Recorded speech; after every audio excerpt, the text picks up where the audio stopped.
Mobile phone ഉപയോഗിക്കാതെ ഒരു ദിവസം തള്ളി നീക്കുക എന്നുള്ളത് നമ്മളെ സംബന്ധിച്ചിപ്പോൾ വളരെയധികം പ്രയാസമേറിയ ഒരു കാര്യമാണ്. ഒപ്പം തന്നെ മൊബൈൽ ഫോണിൽ നിന്ന് വരുന്ന റേഡിയേഷൻ നമ്മുടെ ആരോഗ്യത്തിന് അപകടകരമാണോ എന്നുള്ളതിനെപ്പറ്റി ഒരു ആശങ്കയും പലർക്കുമുണ്ട്. ശരിക്കും ഏതൊക്കെ റേഡിയേഷനുകളാണ് നമ്മുടെ ശരീരത്തെ ദോഷകരമായി ബാധിക്കുന്നത്, അതുപോലെ തന്നെ ശരീരത്തെ ബാധിക്കാത്ത റേഡിയേഷനുകൾ ഉണ്ടോ എന്നൊക്കെയാണ് ഇന്നത്തെ വീഡിയോ നോക്കുന്നത്. നമസ്കാരം, സഹപാഠിയുടെ പുതിയൊരു വീഡിയോയിലേക്ക് ഹൃദയം നിറഞ്ഞ സ്വാഗതം.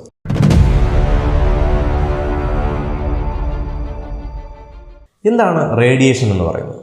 ഊർജം ഒരു വസ്തുവിൽ നിന്ന് മറ്റൊരു വസ്തുവിലേക്കോ അല്ലെങ്കിൽ ചുറ്റുപാടുകളിലേക്കോ വ്യാപിക്കുന്ന ഒരു പ്രോസസ്സിനെയാണ് നമ്മൾ റേഡിയേഷൻ എന്ന് പറയുന്നത്. ഇവിടെ ഊർജ്ജം കൈമാറ്റം ചെയ്യപ്പെടുന്നത് ഇലക്ട്രോ മാഗ്നറ്റിക് വേവ്സ് അല്ലെങ്കിൽ വൈദ്യുതകാന്തിക തരംഗങ്ങളുടെ രൂപത്തിലാണ്. ഇത്രയും വലിയ പേര് കേട്ട് പേടിക്കേണ്ട കാര്യമൊന്നുമില്ല. നമുക്ക് മറ്റു വസ്തുക്കളെ കാണാൻ സഹായിക്കുന്ന പ്രകാശവും ഒരു ഇലക്ട്രോ മാഗ്നറ്റിക് വേവ് ആണ്. എന്നാൽ ഈ പ്രകാശം മാത്രമല്ല ഇലക്ട്രോ മാഗ്നറ്റിക് വേവ്സിലുള്ളത്. ഇലക്ട്രോ മാഗ്നറ്റിക് വേവ്സിൽ ഏതൊക്കെ തരംഗങ്ങളുണ്ട് എന്ന് നമ്മൾ നേരത്തെ ഒരു വീഡിയോ ചെയ്തിട്ടുണ്ടായിരുന്നു. ഇവിടെ നമ്മൾ ഈ തരംഗങ്ങളുടെ മനുഷ്യ ശരീരത്തിലുള്ള സ്വാധീനം എങ്ങനെയായിരിക്കുമെന്നാണ് പരിശോധിക്കുന്നത്. ഒരു ഇലക്ട്രോ മാഗ്നറ്റിക് വേവിന് മറ്റൊരു തന്മാത്രയിലോ ആറ്റത്തിലോ എന്തെങ്കിലും സ്വാധീനം ചെലുത്താൻ കഴിയുമെങ്കിൽ ആ ഒരു കഴിവ് വെച്ചുകൊണ്ട് നമ്മൾ പ്രധാനമായിട്ടും ഇലക്ട്രോ മാഗ്നറ്റിക് വേവ്സിനെ രണ്ടായിട്ട് ക്ലാസിഫൈ ചെയ്തിട്ടുണ്ട്.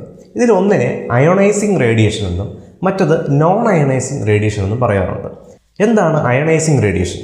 ആദ്യം അയോൺ എന്താണെന്ന് അറിയണം. എല്ലാ വസ്തുക്കളെയും ആറ്റങ്ങളെന്ന് പറയുന്ന വളരെ അടിസ്ഥാനപരമായിട്ടുള്ള കണികകൾ കൊണ്ടാണ് ഉണ്ടാക്കിയിരിക്കുന്നത്.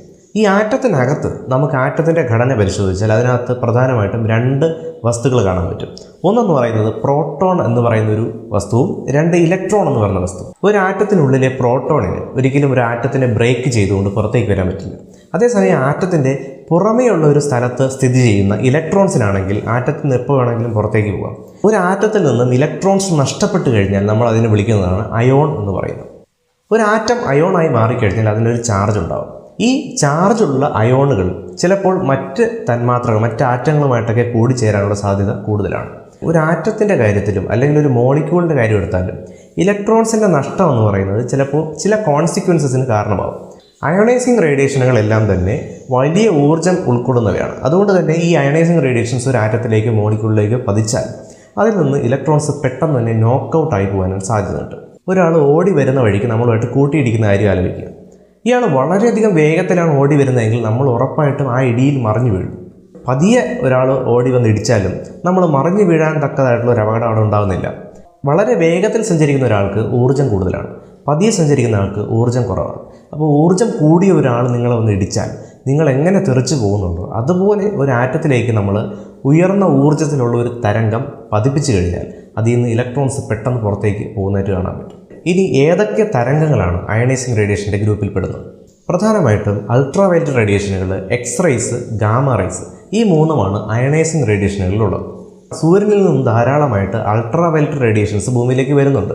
പക്ഷേ അന്തരീക്ഷത്തിൻ്റെ ഏറ്റവും ടോപ്പിലായിട്ട് നമുക്ക് ഓസോൺ ഗ്യാസ് കൊണ്ടുള്ള ഒരു ലെയറുണ്ട്.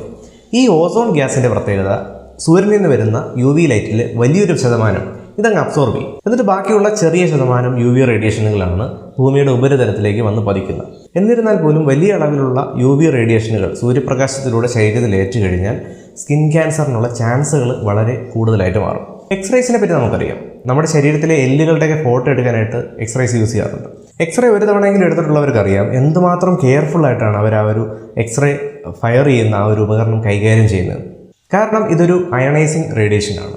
ഇനി മറ്റൊരു റേഡിയേഷനാണ് ഗാമ റേഡിയേഷൻ എന്ന് പറയുന്നത്. എക്സ്റേയെക്കാട്ടിയും അല്പം കൂടി അപകടകാരിയാണ്. കാരണം എക്സ്റേയെക്കാട്ടിയും കുറച്ചുകൂടി ഊർജ്ജമുള്ള ഒരു റേഡിയേഷനാണ് ഗാമ റേഡിയേഷനുകൾ എന്ന് പറയുന്നത്. പ്രധാനമായിട്ടും ഭൂമിയിൽ തന്നെ ന്യൂക്ലിയർ റിയാക്ടറുകളിലൊക്കെയാണ് നമ്മൾ കൂടുതലായിട്ടും ഗാമ റേഡിയേഷനുകൾ കാണാൻ സാധിക്കുന്നത്. അതുപോലെ തന്നെ റേഡിയോ ആക്റ്റീവായിട്ടുള്ള ചില വസ്തുക്കളിൽ നിന്നും ഗാമ റേസ് പുറത്തേക്ക് വരാറുണ്ട്. റേഡിയോ ആക്ടിവിറ്റി എന്ന് പറഞ്ഞു കഴിഞ്ഞാൽ ഒരു ആറ്റം സ്പ്ലിറ്റായിട്ട് മറ്റ് ചെറിയ ചെറിയ ആറ്റങ്ങളായിട്ട് പോകുമ്പോൾ അതിൽ നിന്ന് എക്സ്ട്രാ വരുന്ന ചില കണികകളും ചില റേഡിയേഷനുകളും എനർജിയെല്ലാം പുറത്തേക്ക് വരാറുണ്ട്. റേഡിയോ ആക്റ്റീവായിട്ടുള്ള വസ്തുക്കളിൽ നിന്ന് പുറത്തേക്ക് വരുന്നത് കൂടുതലും ഗാമ റേഡിയേഷനുകളൊക്കെയാണ്. അപ്പോൾ ഗാമ റേഡിയേഷനുകളും വളരെയധികം അയണൈസിങ് പ്രോപ്പർട്ടിയുള്ള റേഡിയേഷനുകളാണ്. ഈ മൂന്ന് റേഡിയേഷനുകളെയുമാണ് നമ്മൾ പ്രധാനമായിട്ടും സൂക്ഷിക്കേണ്ടത്. ഇനി രണ്ടാമത്തെ ടൈപ്പ് റേഡിയേഷനുകൾ ഏതൊക്കെയാണ്? നോൺ അയണൈസിങ് റേഡിയേഷനുകൾ. UV റേഡിയേഷൻസിൽ തന്നെ നോൺ അയണൈസിങ് ആയിട്ടുള്ള ചില ഭാഗം റേഡിയേഷനുകൾ നമ്മുടെ സൂര്യപ്രകാശത്തിൽ നിന്ന് നമ്മുടെ ശരീരത്തിലേക്ക് വന്ന് പതിക്കുന്നുണ്ട്.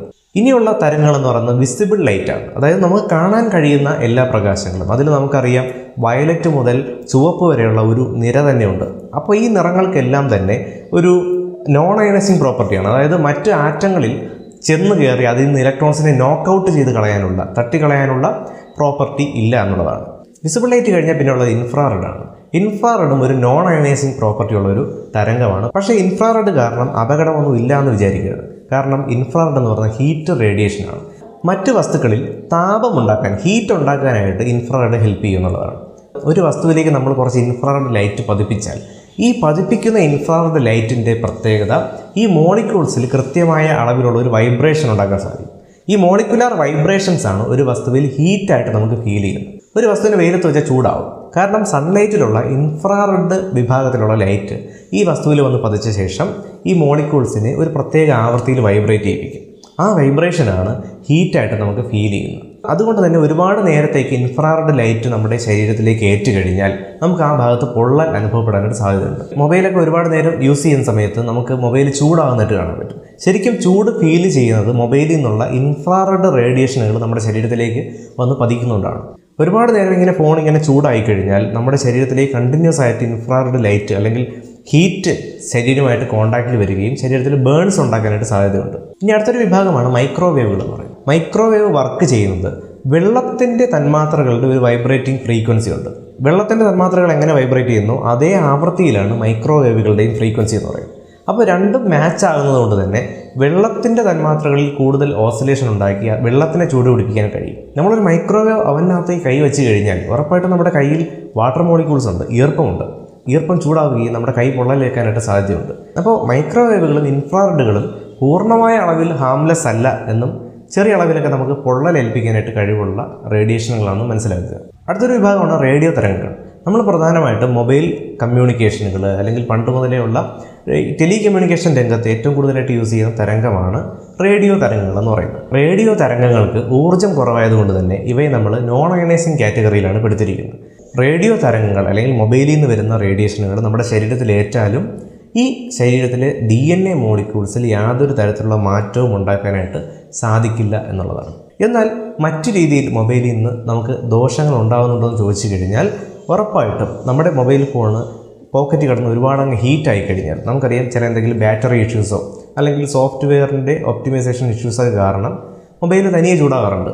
ഒരുപാട് ചൂടായി കഴിഞ്ഞാൽ ഒന്നുകിൽ പൊട്ടിത്തെറിച്ചേക്കാം, ബാറ്ററിയുടെ ഡിഫക്റ്റ് കാരണം ചിലപ്പോൾ പൊട്ടിത്തെറിച്ചേക്കാം, അല്ലെങ്കിൽ മൊബൈൽ ഫോൺ കണ്ടിന്യൂസ് ആയിട്ട് ചൂടാകുന്ന സമയത്ത് അതിൽ നിന്ന് നിരന്തരം ഇൻഫ്രാറെഡ് റേഡിയേഷനുകൾ പുറത്തേക്ക് വരും.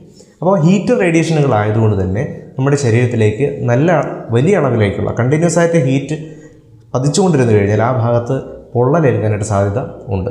ചില സംഭവങ്ങളുണ്ടായിട്ടുണ്ട്. അതായത് ഫോൺ വിളിച്ച് മയങ്ങിപ്പോവുകയും ഈ ഫോൺ തനിയെ ബാക്ക്ഗ്രൗണ്ട് റൺ ചെയ്തുകൊണ്ട് ഫോൺ ഹീറ്റായിട്ട് ആ ഹീറ്റ് ബെഡിലേക്ക് പകർന്ന് ബെഡ് കത്തി വലിയ രീതിയിലുള്ള അപകടങ്ങൾ ഉണ്ടായിട്ടുള്ള ന്യൂസുകൾ നേരത്തെ കണ്ടിട്ടുണ്ട്. അതല്ലാതെ ഒരു ലോങ് റേഞ്ചിലുള്ള കോൺസിക്വൻസുകൾ, ക്യാൻസർ പോലെയുള്ള ഒരു അസുഖം അല്ലെങ്കിൽ മോളിക്കുലാർ DNA ലെവലിൽ വർക്ക് ചെയ്യുന്ന ഒരു ആൾട്ടറേഷൻ നമുക്കൊരിക്കലും ഫോണിൽ നിന്നുള്ള റേഡിയേഷനുകൾ കാരണം ഉണ്ടാകുന്നില്ല. പിന്നെയുള്ള മൊബൈൽ ടവറുകൾ കാരണമുള്ള റേഡിയേഷനുകളെ പറ്റിയുള്ള ഒരു പേടിയാണ്. ഇന്ന് വരെയുള്ള റിസർച്ചുകളിൽ മൊബൈൽ ടവറുകളുടെ സാന്നിധ്യം കാരണം ക്യാൻസർ ഉണ്ടാകുന്നു എന്നുള്ളൊരു തോന്നലിനെ ശക്തിപ്പെടുത്താനുള്ള റിസൾട്ടുകളൊന്നും കിട്ടിയിട്ടില്ല എന്നുള്ളതാണ്. വീഡിയോ തുടങ്ങിയപ്പോൾ മൊബൈൽ ഫോൺ റേഡിയേഷനുകൾ അപകടകാരിയാണോ എന്നുള്ളൊരു ചോദ്യമായിരുന്നു ഉണ്ടായിരുന്നതെങ്കിലും മറ്റു ചില കാര്യങ്ങൾ കൂടി നിങ്ങൾക്ക് മനസ്സിലായിട്ടുണ്ടാവും എന്ന് ഞാൻ വിശ്വസിക്കുന്നു. നിങ്ങളുടെ അഭിപ്രായങ്ങൾ തീർച്ചയായിട്ടും താഴെ കമൻറ്റ് ചെയ്യുക. വീണ്ടും രസകരമായിട്ടുള്ള ശാസ്ത്ര വിഷയങ്ങളുമായിട്ട് അടുത്തൊരു വീഡിയോ കാണാം. Thanks for watching.